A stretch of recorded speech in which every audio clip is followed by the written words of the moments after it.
wiilka 14 jirka ee haysta dhalashada wadanka Mareykanka ayaa warbaahintu ay si weyn u hadal haysay kadib markii loo xidhay saacad uu ku sameeyay guriga oo uu keenay iskuulka balse si khaldan loogu mareeyay inay ahayd walax qarxaysay waxaana uu la kulmay madaxweynaha wadanka Suudaan Cumar Xasan al-Bashiir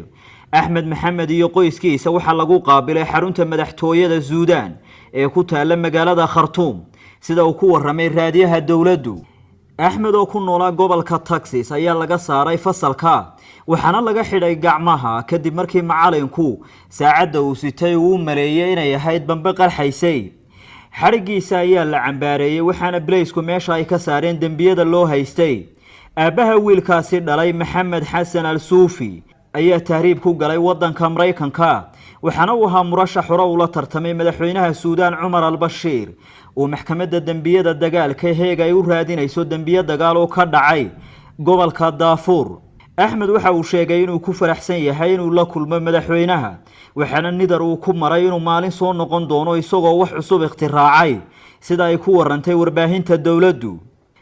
waxa aqalka cad ee Mareykanka ku casuumay madaxweyne Barack Obama isagoo taageeradiisana ugu muujiyay bogga uu ku leeyahay Twitter-ka kadib markii xarigaas uu dhacay wax yar kadib saynis yahanada wakaaladda hawada sare ee Mareykanka ee NASA iyo mulkiilaha shirkadda Facebook Mark Zuckerberg ayaa iyana amaanay ikhtiraacay uu sameeyay wiilkaasi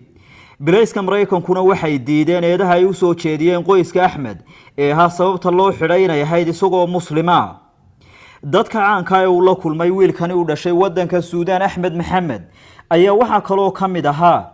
ninka isagu aasaasay shirkadda Google Search Brain ra'iisul wasaaraha wadanka Turkiga Ahmed Davutoglu madaxa warbaahinta caalamiga National Geographic Gary Nell iyo boqorada wadanka Jordan Rania iyo waliba ninka madaxda ka ah shirkadda Mashable